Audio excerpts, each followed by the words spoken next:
बाराबंकी बाल पुष्टाहार एवं महिला कल्याण विभाग में वर्षों से कार्यरत आंगनबाड़ी सहायिकाओं को प्रोन्नत कर कार्यकर्ता बनाया जाएगा एवं इनकी नियुक्ति रिक्त चल रहे आंगनबाड़ी केंद्रों पर की जाएगी।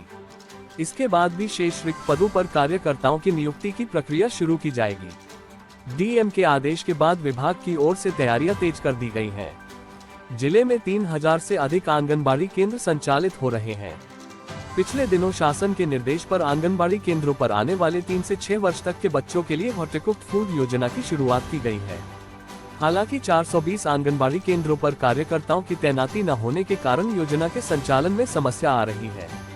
इन रिक्त केंद्रों का प्रभार अन्य केंद्रों पर तैनात कार्यकर्ताओं के पास होने के कारण कामकाज प्रभावित हो रहा है। इसको देखते हुए डीएम सत्येंद्र कुमार ने जिला कार्यक्रम अधिकारी अखिलेंद्र दुबे को आंगनबाड़ी सहायिकाओं को प्रोन्नत कर कार्यकर्ता बनाने के साथ रिक्त पदों पर नियुक्तियां करने के निर्देश दिए हैं। इसमें ऐसी सहायिकाओं को पदोन्नति दी जाएगी जिनका अनुभव कम से कम 10 साल का हो और कम से कम इंटर पास हो एवं उम्र 50 वर्ष से कम हो।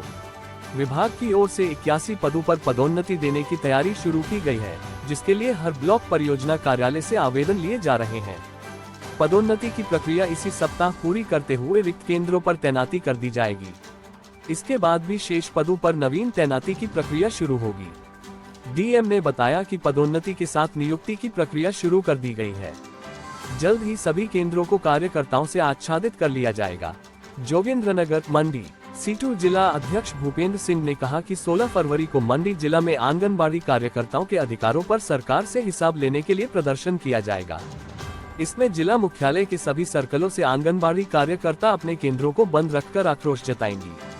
शनिवार को मंडी जिला के जोगेंद्रनगर में सीटू के कार्यक्रम में जिला अध्यक्ष ने कहा कि प्रदेश सहित मंडी जिला की आंगनबाड़ी कार्यकर्ता बीते 40 वर्षों से बाल विकास परियोजना के अधीन अपनी सेवाएं दे रही हैं, जिन्हें सरकार ने अभी तक सरकारी कर्मचारी घोषित नहीं किया है। उन्हें सेवानिवृत्ति के बाद पेंशन का भी कोई प्रावधान नहीं है, जबकि न्यूनतम वेतन पर भी सरकार का रवैया ठीक नहीं है। ऐसे में आंगनबाड़ी कार्यकर्ताओं की लंबे समय से लटकी मांग को पूरा करने के लिए अब धरना प्रदर्शन करने का निर्णय लिया गया है। जोगेंद्रनगर में एकत्रित हुए विभिन्न संस्थाओं में तैनात आंगनबाड़ी कार्यकर्ताओं ने कहा कि उन्हें हरियाणा सरकार की तर्ज पर मानदेय दिया जाए, अन्यथा मांगों को मनवाने के लिए मंडी जिला के हजारों आंगनबाड़ी कार्यकर्ता 16 फरवरी को हड़ताल कर धरना प्रदर्शन करेगी। इसकी रणनीति भी तैयार कर ली गई है। माकपा नेता कुशाल भारद्वाज ने बताया कि 16 फरवरी को प्रस्तावित हड़ताल का जिम्मा तमन्ना को बकौल अध्यक्ष चुनकर दिया है। वहीं अर्चना, सुलेशा और कांता को उपाध्यक्ष, रानी देवी को सचिव, जीवना देवी को सहसचिव और रंजना को कोषाध्यक्ष तथा सरला, रचना, कुसुमा और सोनम को कार्यकारिणी सदस्य चुना गया। प्री नर्सरी टीचर भर्ती से पहले आंगनबाड़ी वर्करों को स्कूलों में कोटा देने पर शिक्षा सचिव राकेश कंवर ने महिला एवं बाल विकास विभाग की निदेशक रूपाली ठाकुर के साथ पहली बैठक की है। गुरुवार को सचिवालय में हुई इस बैठक में दोनों विभागों में चल रहे कई सवाल उठे हैं। इन सवालों को देखते हुए शिक्षा सचिव ने आंगनबाड़ी वर्करों की शैक्षणिक योग्यता और मानदेय को लेकर कुछ और जानकारी मांगी है। महिला एवं बाल विकास विभाग से पूछा गया है कि वर्तमान में 18,925 आंगनबाड़ी केंद्रों में नियुक्त आंगनबाड़ी वर्करों की शैक्षणिक योग्यता क्या है और इन्हें अभी इंसेंटिव मिलाकर कितना भुगतान हो रहा है।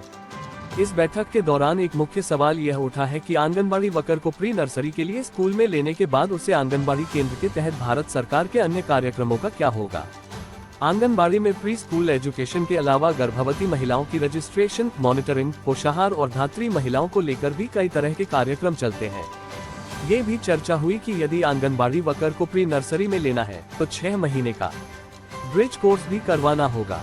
महिला एवं बाल विकास विभाग से एक फीडबैक ये भी रखा गया कि सरकारी स्कूलों की तरह आंगनबाड़ी में भी अब बच्चों की संख्या कम हो रही है। इसकी सबसे बड़ी वजह शहरी क्षेत्र में खुल रहे प्ले स्कूल है। अभिभावक अपने बच्चों को पोषाहार के बजाय इसलिए प्ले स्कूल में भेज रहे हैं ताकि वे स्कूल जाने से पहले कुछ सीखें। शिक्षा सचिव ने समग्र शिक्षा और महिला एवं बाल विकास विभाग से इस मामले में कुछ और बिंदु भी बताने को कहा है। आंगनबाड़ी और प्री स्कूल की को लोकेशन को लेकर भी बात हुई। इस बैठक में राष्ट्रीय शिक्षा नीति में दिए गए मैंडेट के दायरे में ही आगे बढ़ाने की बात कही गई है।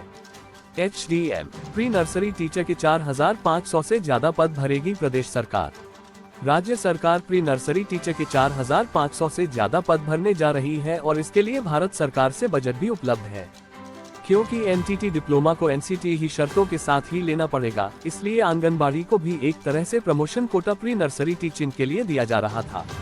लेकिन पहली बैठक में कोई रास्ता नहीं निकल पाया है। शिक्षा सचिव की अध्यक्षता में ही दोबारा से बैठक होगी। उसके बाद ही ड्राफ्ट शिक्षा मंत्री को भेजा जाएगा। शिक्षा मंत्री रोहित ठाकुर ने अगली कैबिनेट से पहले ड्राफ्ट फाइनल करने को कहा है, जिसकी संभावना अभी नहीं लग रही है। आंगनवाड़ी कार्यकर्ता बनने का सपना अब आपका भी होगा पूरा। बता दें कि कोई भी महिला आसानी से आंगनवाड़ी कार्यकर्ता बन सकती है। हर साल आंगनवाड़ी कार्यकर्ता के लिए भर्ती निकाली जाती है।